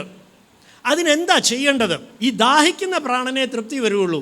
എന്തിനു വേണ്ടി ദാഹിക്കണം? കഷ്ടം മാറാൻ ദാഹിച്ചുകൊണ്ടിരുന്നാൽ ഒരിക്കലും തൃപ്തി വരികയില്ല. പ്രശ്നം മാറാൻ ദാഹിച്ചുകൊണ്ടിരുന്നാൽ ഒരിക്കലും തൃപ്തി വരികയില്ല. ജീവിക്കുന്ന ദൈവത്തിനായി ദാഹിക്കുമെങ്കിൽ, ദൈവ സാന്നിധ്യത്തിനായി ദാഹിക്കുമെങ്കിൽ, ഒരു പിന്മഴയ്ക്ക് വേണ്ടി വരണ്ട നിലം ദാഹിക്കുന്ന പോലെ ദാഹിക്കുമെങ്കിൽ, അടുത്ത പടിയാണ് ദാവീദ് പറയുന്നത്. എപ്പോഴാണ് ദാവീദിന് തൃപ്തി വന്നതെന്നറിയാം? ആ വാക്യം ഒന്നുകൂടെ വായിച്ചു. 5-ാം വാക്യം, എൻ്റെ കിടക്കയിൽ നിന്നെ ഓർക്കുകയും ഞാൻ രാത്രിയാമങ്ങളിൽ നിന്നെ ധ്യാനിക്കുകയും ചെയ്യണം. അപ്പോൾ ഈ കിടക്കയിൽ എന്താ ഓർക്കുന്നത്? ഒരു പകലത്തെ അധ്വാനമെല്ലാം കഴിഞ്ഞ്, കഷ്ടങ്ങളെല്ലാം കഴിഞ്ഞ് നാം ചെന്ന് കിടക്കാൻ പോകുമ്പോൾ, രാത്രിയുടെ യാമങ്ങളിൽ ഉണർന്ന് ഇരിക്കുമ്പോൾ ഓർക്കേണ്ട കാര്യമാണ് മെഡിറ്റേറ്റ് അപ്പോൺ ഗാഡ്. ദൈവത്തെ ധ്യാനിക്കണം. നിന്നെ ഓർക്കും, നിന്നെ ധ്യാനിക്കും. അത് കുറച്ചും കൂടെ വിശദീകരിച്ച് നമുക്കൊന്ന് നോക്കാം. 77-ാം സങ്കീർത്തനം 5-6 വാക്യങ്ങൾ നമുക്കൊന്ന് വായിക്കാം. 77-ാം സങ്കീർത്തനത്തിൻ്റെ 5-6 വാക്യങ്ങൾ. ഞാൻ പൂർവ്വ ദിവസങ്ങളെയും പണ്ടത്തെ സംവത്സരങ്ങളെയും വിചാരിക്കുന്നു. രാത്രിയിൽ ഞാൻ എൻ്റെ സംഗീതം ഓർക്കുന്നു. അപ്പോൾ രാത്രിയിൽ ഓർത്തത് എന്തൊക്കെയാ? ഇന്നാരൊക്കെ എന്നോട് ഇന്നത് ചെയ്തു, അവരൊക്കെ എന്നോട് അങ്ങനെ ചെയ്തു. ഇതൊന്നും അല്ല രാത്രി കിടന്ന് ഓർക്കേണ്ടത്. രാത്രിയിൽ കിടക്കയിൽ ഓർത്ത കാര്യങ്ങളാണ് ഇവിടെ എഴുതിയിരിക്കുന്നത്. ഈ ദൈവവചനത്തിലെ പല കാര്യങ്ങളും മറ്റു പല ഭാഗങ്ങളിൽ എഴുതിയിട്ടുണ്ട്. അതും ചേർത്ത് വേണം നമുക്ക് പഠിക്കാൻ, എങ്കിലേ ആ പൊരുൾ മനസ്സിലാവുകയുള്ളൂ. എന്താ ഓർത്തത്? പൂർവ്വ ദിവസങ്ങളെ ഞാൻ ഓർത്തു. ദാവീദ് ഈ കഷ്ടങ്ങളൊക്കെ വരുമ്പോൾ, പ്രതിസന്ധികളൊക്കെ വരുമ്പോൾ കിടക്കയിൽ കിടന്നുകൊണ്ട് ഓർക്കുന്നത് എന്താണെന്നറിയാമോ?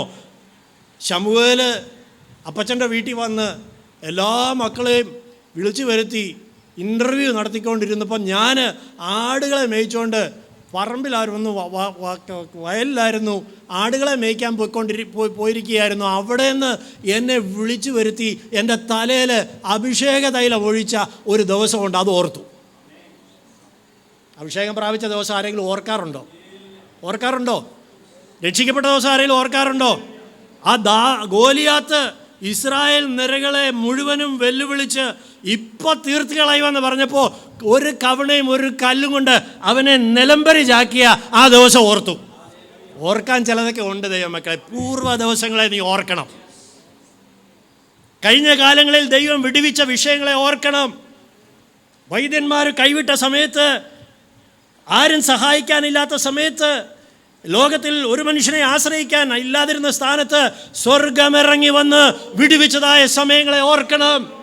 ഈ ചെങ്കടൽ എങ്ങനെ വിഭാഗിക്കുമെന്ന് ഭാരപ്പെട്ട സമയത്ത് അവൻ കിഴക്കൻ കാറ്റ് അടുപ്പിച്ച് വെള്ളത്തെ ചിറ പോലെ നിർത്തിയ ദിവസത്തെ നീ ഓർക്കണം.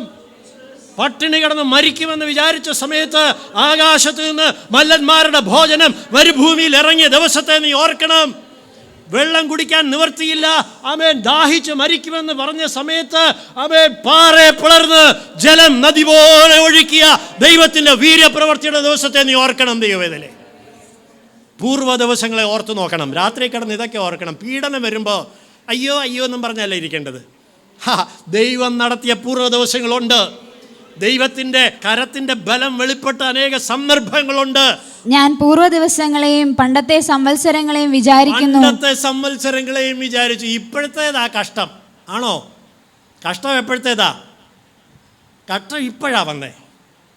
പ്രതിസന്ധി ഇപ്പോഴാ വന്നേ. പീഡനം ഇപ്പോഴാ വന്നേ. പക്ഷെ ഓർക്കേണ്ടത് ഏതാ? പണ്ടത്തെ സംവത്സരങ്ങൾ ഓർത്തോണം. പണ്ടത്തെ കാര്യങ്ങൾ ഓർത്തോണം. ദൈവം നടത്തിയ കാര്യങ്ങൾ ഓർത്തോണം. ദൈവം വിടുവിച്ച കാര്യങ്ങൾ ഓർത്തോണം. സിംഹങ്ങളുടെ വായടച്ച കാര്യങ്ങൾ ഓർത്തോണം. Meditate on the miracles of God. വായിച്ചേ. രാത്രിയിൽ ഞാൻ എൻ്റെ സംഗീതം ഓർക്കുന്നു. രാത്രിയിൽ എന്തോർക്കുന്നു? സംഗീതം ഓർക്കുന്നു. ഈ കഷ്ടം വരുമ്പോൾ ഞരക്കമല്ല ഓർക്കേണ്ടത്. ഞാൻ പാട്ടുപാടിയൊരു ദിവസമുണ്ട്. ഞാൻ തുള്ളിച്ചാടി ദൈവത്തെ മഹത്വപ്പെടുത്തിയൊരു ദിവസമുണ്ട്. Remember that. എന്താന്ന് പാടാൻ കാര്യം? എന്താന്ന് സ്തുതിക്കാൻ കാര്യം? മിരിയാമേ, നീ തപ്പെടുത്ത് നൃത്തം ചെയ്യാൻ കാര്യം എന്താ? കുതിരയും അതിലിരുന്നവനെയും ചെങ്കടലിൽ തള്ളിയിട്ടത് നീ പുറകോട്ട് നോക്കി കണ്ടപ്പോൾ നിനക്ക് അടങ്ങിയിരിക്കാൻ കഴിഞ്ഞില്ല. നീ തുള്ളിച്ചാടി ദൈവത്തെ മഹത്വപ്പെടുത്തി. ഓർക്ക്. Remember the music, remember the song. ദൈവത്തെ പാടി സ്തുതിച്ച ദിവസങ്ങളൊക്കെ ഒന്ന് ഓർക്ക്. പ്രതിസന്ധികളല്ല ഓർക്കണ്ട. പ്രതിസന്ധിയെ നോക്കിക്കൊണ്ടിരുന്നാൽ ഞരങ്ങും. അവിടെ ഞരക്കവും നെടുവീർപ്പും ഒക്കെയാ. അത് മാറാൻ പോവുക. രാജാവ് നീതിയോടെ വാഴാൻ പോവുകയാണ്. നീ ഓർക്കേണ്ടത്, നീ തപ്പെടുത്ത് നൃത്തം ചെയ്ത ആ സംഗീതം ഒന്ന് ഓർക്കണം. ദാവീദ് ഓർത്തു. എപ്പോഴാ? ആമേൻ, യഹോവയുടെ പെട്ടകം എടുത്തോണ്ട് ആമേൻ അതിനുവേണ്ടി അടിച്ച കൂടാരത്തിലേക്ക് വരുമ്പോൾ തൻ്റെ ഭാര്യ മീഖൾ ആമേൻ കിളിവാതിൽ കൂടെ നോക്കി പുച്ഛിച്ച സമയത്ത് നൃത്തം ചെയ്ത് പാട്ടുപാടിയത് ഒന്ന് ഓർത്ത് ദൈവത്തെ സ്തുതിച്ചു. ഹല്ലേലൂയ. തയ്യാറാണോ ദൈവമക്കളെ? Are you willing to remember that song? Are you willing to remember that day? ആ ദിവസം ഒന്ന് ഓർക്കാനായിട്ട് മനസ്സുണ്ടോ? വായിച്ചേ. എൻ്റെ ഹൃദയം കൊണ്ട് ഞാൻ ധ്യാനിക്കുന്നു. എൻ്റെ ഹൃദയം കൊണ്ട് ഞാൻ അതാ ധ്യാനിക്കുന്നത്. ഇപ്പോഴത്തെ മുട്ടുവേദനയും നടുവേദനയും പ്രതിസന്ധി. നമുക്ക് മുട്ടുവേദനയാണ് വലിയ കഷ്ടത. അവിടെ കാരാഗ്രഹത്തിൽ കിടക്കുക പലരും. അടിയിടിയും കൊള്ളുക. അന്നേരം ഞരങ്ങരുത്. അന്നേരം ഓർക്കേണ്ടത് നീ നൃത്തം ചെയ്താൽ. പൗലോസും ശീലാസും കാരാഗ്രഹത്തിൽ കിടന്നപ്പോൾ കാലാമത്തിലിട്ട് പൂട്ടിയപ്പോൾ അവർ ഇതുപോലെ ഒന്ന് ഓർത്തു. എന്തോർത്തു? അനന്യാസ് വന്ന് തലയെ കൈവച്ച് ശൗലേ കാഴ്ച പ്രാപിച്ച് പരിശുദ്ധാത്മപൂർണ്ണരാകാന്ന് പറഞ്ഞപ്പോൾ ഒരഭിഷേകം തീ പോലെ ഇറങ്ങി അന്യഭാഷകളിൽ ദൈവത്തെ മഹത്വപ്പെടുത്തി പ്രവചിച്ച ദിവസവും ഓർത്തപ്പോൾ അറിയാതെ പാടിപ്പോയി. അറിയാതെ കാരാഗ്രഹത്തിൽ നിന്ന് പാടിപ്പോയി. അപ്പോഴാ കാരാഗ്രഹത്തിൻ്റെ അടിസ്ഥാനങ്ങൾ ഇളകിയത്. അതൊന്ന് ധ്യാനിക്കാമെങ്കിൽ നീ അറിയാതെ രാത്രി കിടന്ന് പാടും. അതിലാരും വിചാരിക്കും എന്തുവാ രാത്രി അവിടെ വല്ല പ്രയറാണോ എന്ന് വിചാരിക്കും. ഹല്ലേലൂയ. പകൽക്കാലം അതിനുവേണ്ടി ദൈവജനം ഒരുങ്ങേണ്ട കാലഘട്ടം. അതിനുവേണ്ടി നമ്മുടെ മനസ്സ് ദൈവത്തെ ഭരമേൽപ്പിക്കുക എന്ന് പറഞ്ഞാൽ എൻ്റെ അർത്ഥം അതാ. വായിച്ചേ, അവിടെ വായിച്ചേ. എൻ്റെ ആത്മാവും ശോധന കഴിക്കുന്നു. കർത്താവ് എന്നേക്കും തള്ളിക്കളയുമോ? 11-12 വാക്യങ്ങൾ. 77-ാം സങ്കീർത്തനം 11-12 വാക്യങ്ങൾ. ഞാൻ യഹോവയുടെ പ്രവൃത്തികളെ വർണ്ണിക്കും. എന്താ ഓർക്കുന്നത്? യഹോവയുടെ പ്രവൃത്തികളെ വർണ്ണിക്കും. നിന്റെ പണ്ടത്തെ അത്ഭുതങ്ങളെ ഞാൻ ഓർക്കും. നിന്റെ പണ്ടത്തെ അത്ഭുതങ്ങളെ ഓർക്കും. വീണ്ടും പറയുകയാണ്, ആ പഴയ അത്ഭുത പ്രവർത്തികൾ ഇന്നെന്താ ചെയ്യാത്തതെന്നല്ല, ഇന്നവൻ ചെയ്യണമെങ്കിൽ നീ പഴയത് ഓർക്കണം. ഇന്നവൻ അത്ഭുതം ചെയ്യാൻ അവൻ മടിയായിട്ടല്ല, അവൻ്റെ കൈ കുറുതായി പോയിട്ടല്ല. പക്ഷേ എന്താ ഇന്നവൻ ചെയ്യാത്തത്? നീ പഴയത് മറന്നതുകൊണ്ടാണ്. നീ പഴയത് മറന്നതുകൊണ്ടാണ്. പണ്ടത്തെ അത്ഭുതങ്ങളെ ഒന്ന് ഓർത്ത് ദൈവത്തെ സ്തുതിച്ചേ അവൻ ഇന്നും പ്രവർത്തിക്കുന്നത് കാണാനായിട്ട് കഴിയും. ഇന്നും അവൻ്റെ പ്രവൃത്തി വെളിപ്പെടുന്നത് കാണാനായിട്ട് കഴിയും. ഒരു വാക്യം വായിക്കാം. യെശയ്യാ പ്രവചനം. ഇവിടെ ഒരു കാര്യം എഴുതിയിട്ടുണ്ട്. 63-ാം സങ്കീർത്തനത്തിൽ 5-ാം വാക്യം, 6-ാം വാക്യം ഒന്ന് വായിച്ചേ. അങ്ങനെ ധ്യാനിക്കുകയും കിടക്കയിൽ ഓർക്കുകയും രാത്രിയാമങ്ങൾ നിന്നെ ധ്യാനിക്കുകയും ചെയ്യുമ്പോൾ എൻ്റെ പ്രാണന് എന്താ സംഭവിക്കുന്നതെന്നറിയാമോ?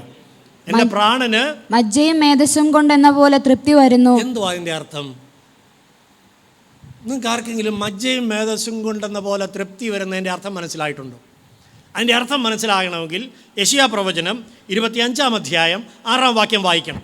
അവിടെ എഴുതിയിരിക്കുന്ന ഈ സങ്കീർത്തനം പദ്യമാണ്. അതിനകത്ത് വളരെ സൂചകമായിട്ടുള്ള കാര്യങ്ങളാണ് പലപ്പോഴും എഴുതുന്നത്. അതിൻ്റെ അർത്ഥം പഴയ നിയമം അറിയാവുന്ന ആ പശ്ചാത്തലം അറിയാവുന്നവർക്ക് അത് പെട്ടെന്ന് മനസ്സിലാകും. അതുകൊണ്ടാണ് സങ്കീർത്തനക്കാരൻ അങ്ങനെ എഴുതുന്നത്. ഐസയ്യ ചാപ്റ്റർ 25 and verse 6.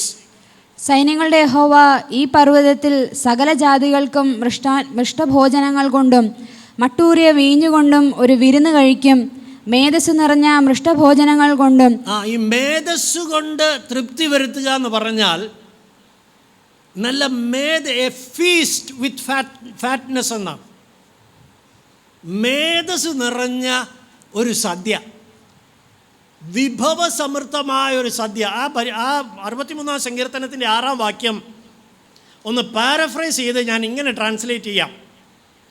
ഞാൻ രാത്രിയാമങ്ങൾ നിന്നെ എൻ്റെ കിടക്കയിൽ നിന്നെ ഓർക്കുകയും രാത്രിയാമങ്ങൾ നിന്നെ ധ്യാനിക്കുകയും നീ പണ്ട് ചെയ്ത അത്ഭുതങ്ങളും വീര്യപ്രവൃത്തികളും ഓർത്ത് ധ്യാനിക്കുകയും ചെയ്യുമ്പോൾ, 6-ാം വാക്യം, എൻ്റെ പ്രാണൻ എൻ്റെ മനസ്സിന് വയറ് നിറച്ച് സദ്യ കഴിച്ചാൽ എന്നതുപോലെ തൃപ്തി വരും. അതാണ് അവിടെ എഴുതിയിരിക്കുന്നത്. മജ്ജയും മേധസ്സും കൊണ്ടെന്ന പോലെ തൃപ്തി വരുമെന്ന് എഴുതിയിരിക്കുന്നത്. നല്ല ഒരു ഫാറ്റി ഫീസ്റ്റ്, വിഭവസമൃദ്ധമായ ഒരു സദ്യ. അതാണ് യെശയ്യാവ് 25:6 നമ്മൾ വായിക്കുന്നത്. വിഭവസമൃദ്ധമായൊരു സദ്യ കഴിച്ചാൽ എങ്ങനെ ശരീരത്തിന് തൃപ്തി വരുമോ അതുപോലെ ദൈവത്തെ ധ്യാനിക്കുമ്പോൾ ആർക്ക് തൃപ്തി വരും? മനസ്സിന് വരാറുണ്ടോ? മനസ്സിന് അതുപോലെ ഒരു തൃപ്തി വരാറുണ്ടോ? ദൈവസന്നിധിയിൽ ഈ നാളുകൾ അതിനുവേണ്ടി ഒരുങ്ങണം. കഷ്ടങ്ങൾ വരാൻ പോവുകയാണ്, ഉപദ്രവങ്ങൾ വരാൻ പോവുകയാണ്, പീഡനത്തിൻ്റെ കാലഘട്ടം നടക്കുകയാണ്. അവിടെവിടങ്ങളിൽ അത് സംഭവിച്ചുകൊണ്ടിരിക്കുന്നു. ദൈവമക്കൾ അതിൻ്റെ അകത്ത് പിടിച്ചു നിൽക്കണമെങ്കിൽ ഈ ചിട്ടകൾ ജീവിതത്തിൽ ഉണ്ടായിരിക്കണം. രാത്രിയാമങ്ങളിൽ അവനെ ധ്യാനിക്കുകയും അവൻ്റെ വീര്യപ്രവൃത്തികൾ ധ്യാനിക്കുകയും അവൻ്റെ ആ പഴയ പാട്ടുകൾ ഓർത്ത് അന്ന് നൃത്തം ചെയ്ത കാര്യങ്ങളൊക്കെ ഒന്ന് ഓർത്ത് ദൈവത്തെ മഹത്വപ്പെടുത്തി അതൊന്ന് മെഡിറ്റേറ്റ് ചെയ്യുമ്പോൾ, അത് ധ്യാനിക്കുമ്പോൾ മനസ്സ് ഈ വ്യാകുലങ്ങളെല്ലാം അങ്ങ് മാറും. ഈ ദുഃഖങ്ങളെല്ലാം ഓടിപ്പോകും. ഈ ഭാരപ്പെടുത്തുന്ന ചിന്താകുലങ്ങളെല്ലാം ഓടിപ്പോകും. ഒരു സദ്യ കഴിച്ച പോലെ തൃപ്തിയാകും. സന്തോഷത്തോടെ ദൈവസന്നിധിയിൽ വിശ്രമിക്കാനായിട്ട് കഴിയും. സമാധാനമായിട്ടിരിക്കാൻ കഴിയും. രാവിലെ പാട്ടോടെ എഴുന്നേറ്റ് വരാനായിട്ട് കഴിയും. ദൈവമക്കളെ, അതുകൊണ്ട് ഒന്നാമത്തെ സ്റ്റെപ്പ് സോൾ തേർസ്റ്റിംഗ് ഫോർ ഗാഡ്. ദൈവത്തിനു വേണ്ടി ഒരു വരണ്ട നിലം വെള്ളത്തിന് വേണ്ടി ദാഹിക്കുന്നത് പോലെ, മാൻ നീർത്തോടിന് വേണ്ടി ദാഹിക്കുന്നത് പോലെ, അതിൻ്റെയൊക്കെ അർത്ഥത്തിൻ്റെ വ്യാപ്തി നമ്മൾ കണ്ടു. ജീവിക്കുന്ന ദൈവത്തിനു വേണ്ടി ദാഹിക്കുന്ന ഒരു പ്രാണൻ.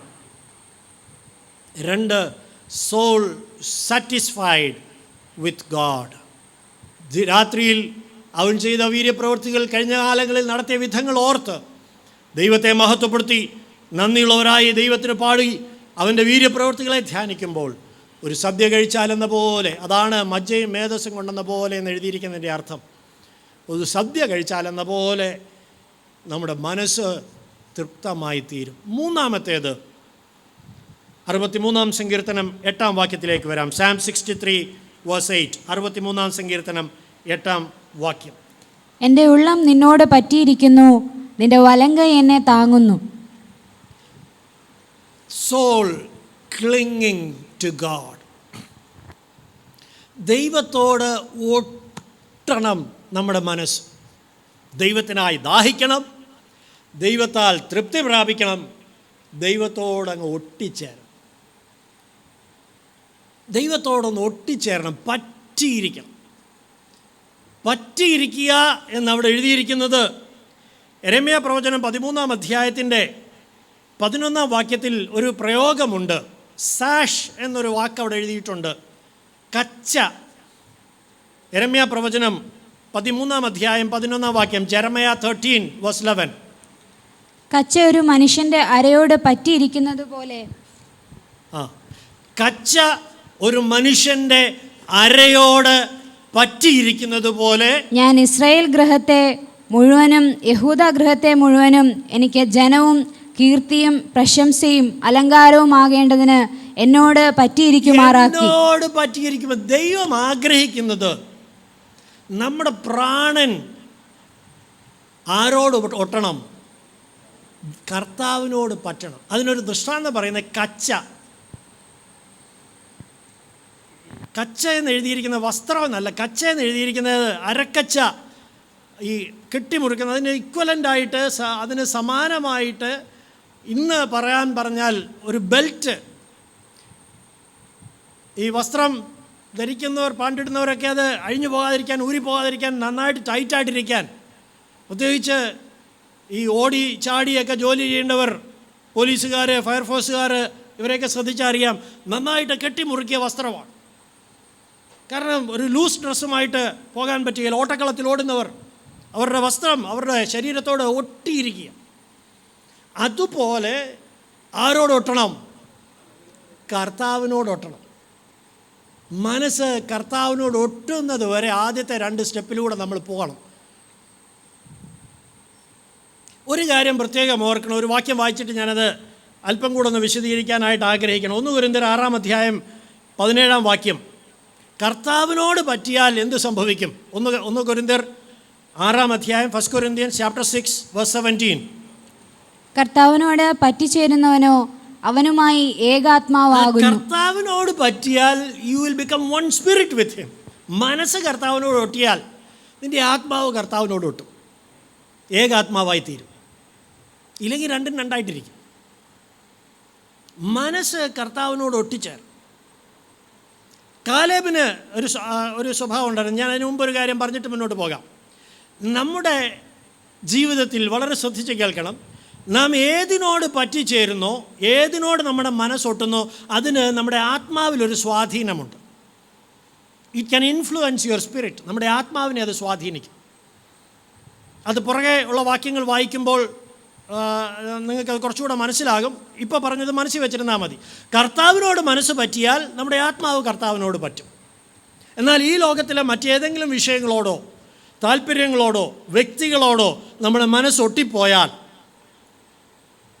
അത് നമ്മുടെ ആത്മാവിനെ, നമ്മുടെ സ്പിരിറ്റിനെ സ്വാധീനിക്കും. മനസ്സിലിരിക്കട്ടെ, പുറകെ ഞാൻ വിശദീകരിക്കാം. പഴയ നിയമത്തിൽ യോശുവയെക്കുറിച്ച്, കാലേബിനെക്കുറിച്ച് നമ്മൾ വായിക്കുന്ന ഒരു പ്രത്യേകതയുണ്ടായിരുന്നു.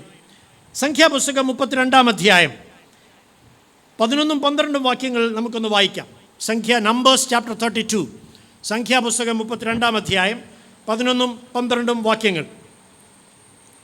കെനിസ്യനായ യെഫുന്നയുടെ മകൻ കാലേബും നൂൻ്റെ മകൻ യോശുവയും യഹോവയോട് പൂർണ്ണമായി പറ്റി നിന്നതുകൊണ്ട് അവരല്ലാതെ മിസ്രയീമിൽ നിന്ന് പോന്നവരിൽ 20 വയസ്സ് മുതൽ മേലോട്ടുള്ള ഒരുത്തനും മതി.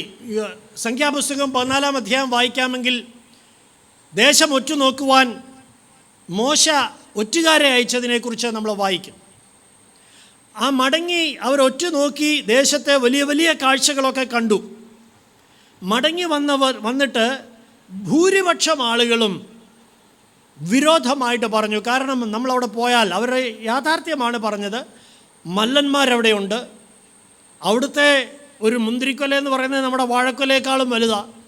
അവിടെയൊന്നും പോയി രക്ഷപ്പെടാനൊന്നും പറ്റുകയില്ല, നമ്മൾ ഇറങ്ങിത്തിരിക്കുന്ന അബദ്ധമാണെന്നൊക്കെ മനുഷ്യബുദ്ധിയിൽ ആലോചന പറഞ്ഞു.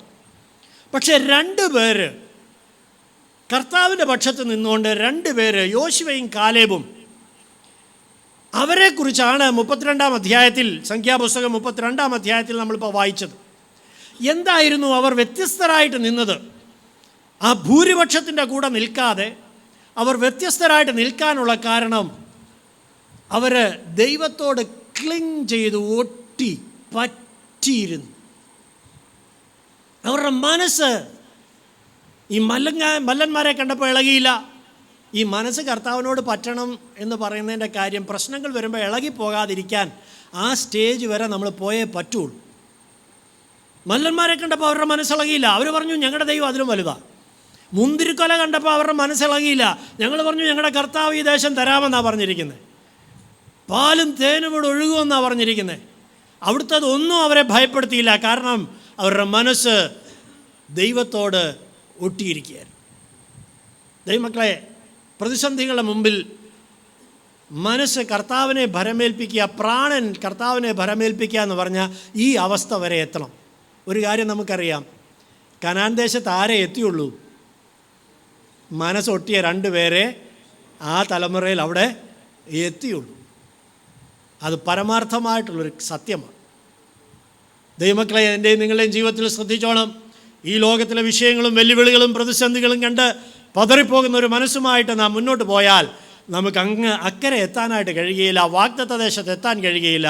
കർത്താവിനോട് മനസ്സ് ഒട്ടിച്ചേരുന്ന, എൻ്റെ ഉള്ളം യഹോവയോട് പറ്റിയിരിക്കുന്നു എന്ന് ദാവീദ് പറഞ്ഞതുപോലെ പറയാൻ, ആ സാക്ഷ്യം പറയുവാൻ നമുക്ക് കഴിയും.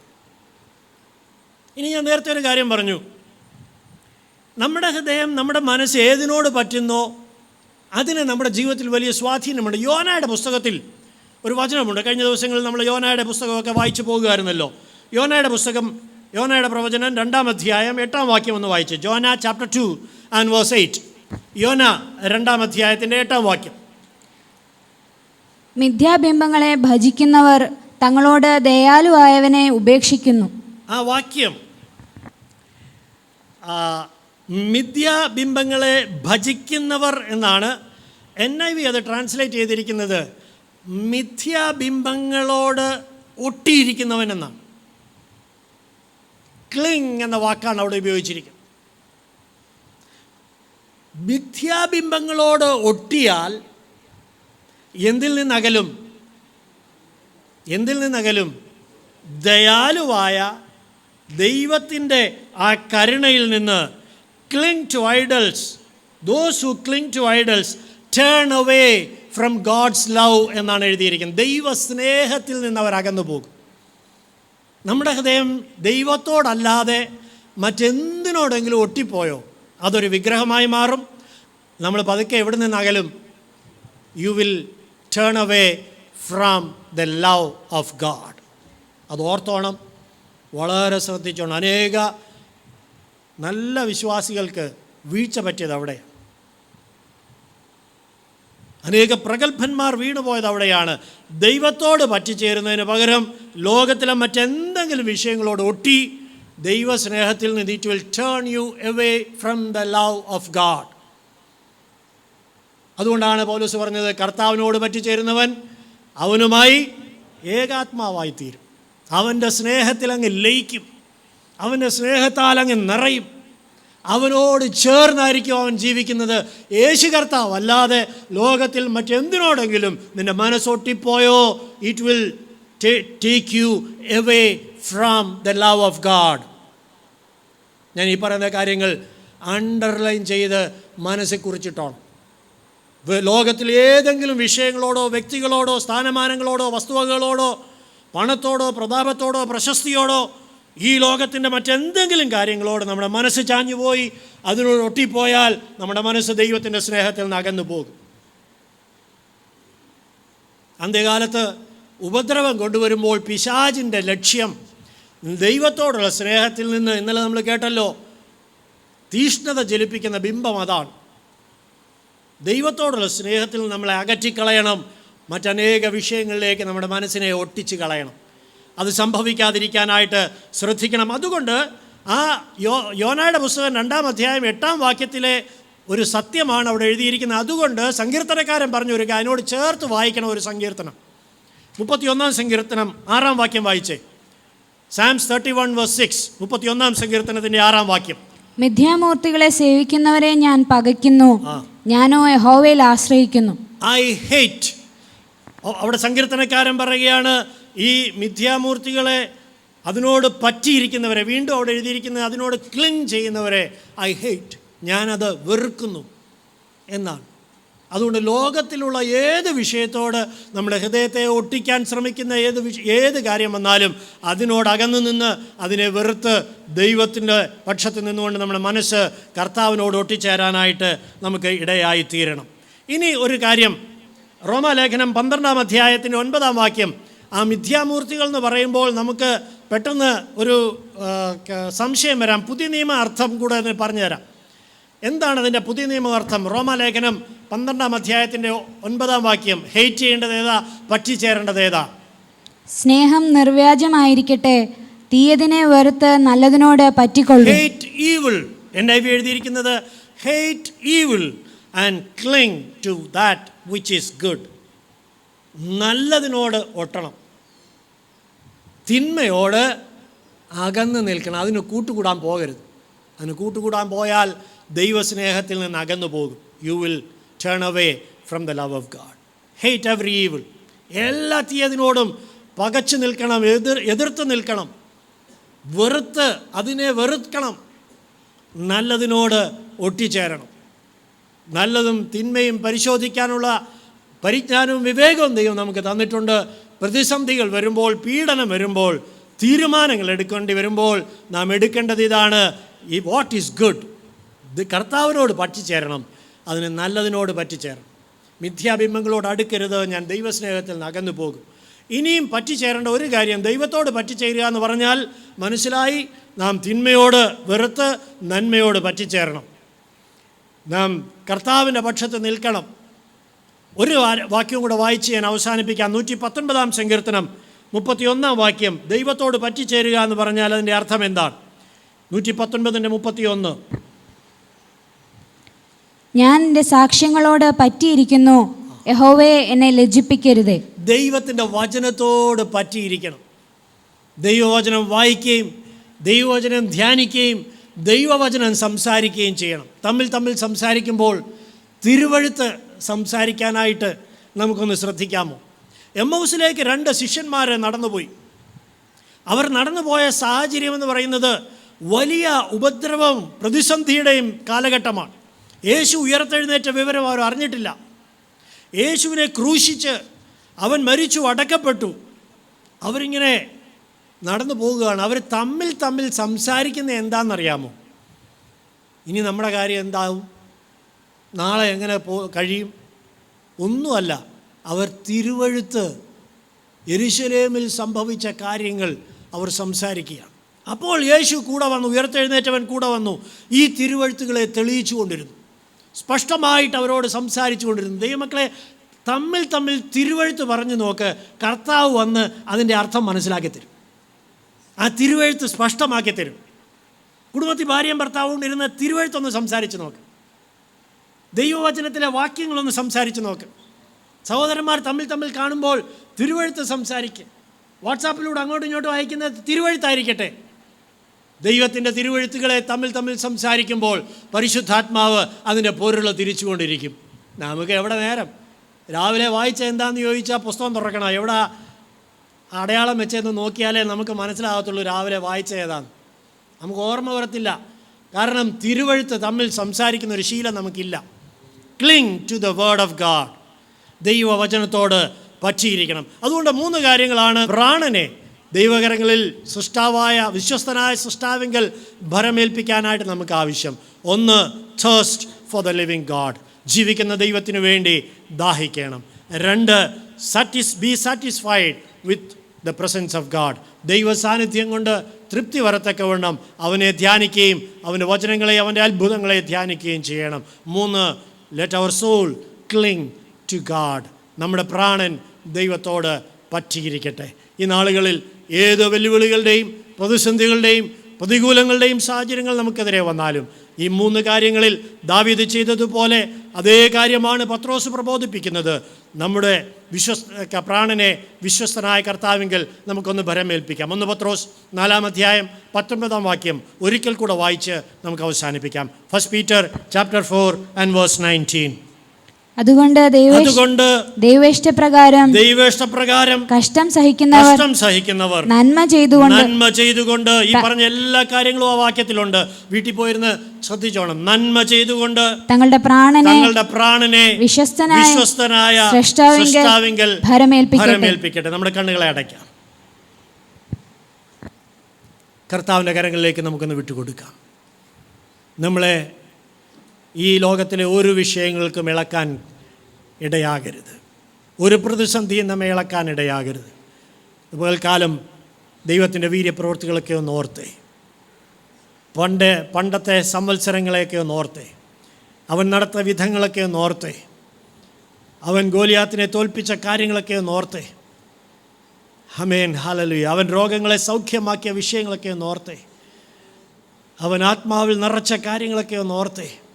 അവൻ്റെ അഭിഷേക തൈലം നമ്മുടെ മേൽ വീണതൊക്കെ ഒന്ന് ഓർത്തേ. അവൻ പാപച്ചെളിയിൽ നമ്മളെ രക്ഷിച്ച് ദൈവമക്കളാക്കി തീർത്തത്. ആമേൻ. നമുക്കൊന്ന് ധ്യാനിക്കാം. നമ്മുടെ വായ തുറക്കാം.